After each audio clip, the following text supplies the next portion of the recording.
তাকে আমি বললাম যে আপনি আমাকে এভাবে কেন বলছেন?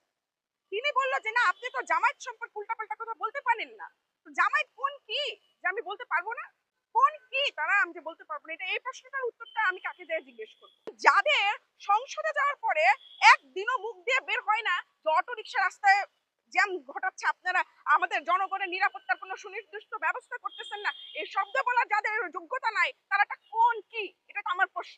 আমি তো বলব তারা ভোট দুর্নীতি করে যে বিরোধী দলের পক্ষে গেছে সেখানেও গেছে। কারণ তারা সংসদে যাওয়ার পরে তাদের যে টপিক গুলো ছিল আপনারা সবাই দেখেছেন, তাদের বালিশ লাগবে, তাদের সুন্দর গাড়ি লাগবে, তাদের ফ্ল্যাট লাগবে, তাদের ওয়াশিং মেশিন লাগবে, তাদের মাইক্রোওয়েভ ওভেন লাগবে।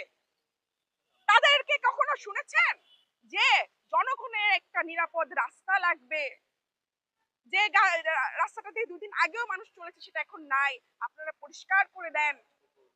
যদি আমি একটু শফিক সাহেবকে একটু মিমিক্রি করি তাহলে জিনিসটা এমন হয় যে দেখেন মাননীয় স্পিকার, আমি খুব সহজ সরল মানুষ, কিন্তু আমি একটা কথা তো বুঝি যে রাস্তাটা তো খালি করে দেওয়া উচিত।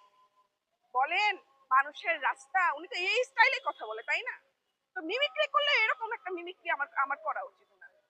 তো তাকে কি বলবো, সে তো আগেই মঞ্চে বেহুশ হওয়া, তাকে তো বলার কিছু নাই।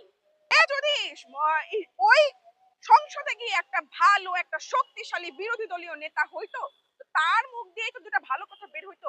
তা না করে তাদের যত ছাগল পাগল আছে ওগুলাকে দিয়ে আমাকে ফোন করায়। আমি একদম কোন বড় কিটা হয়ে গেছি যে আমাকে ছাগল পাগল দিয়ে তাদের আবার ফোন দেওয়াতে হবে?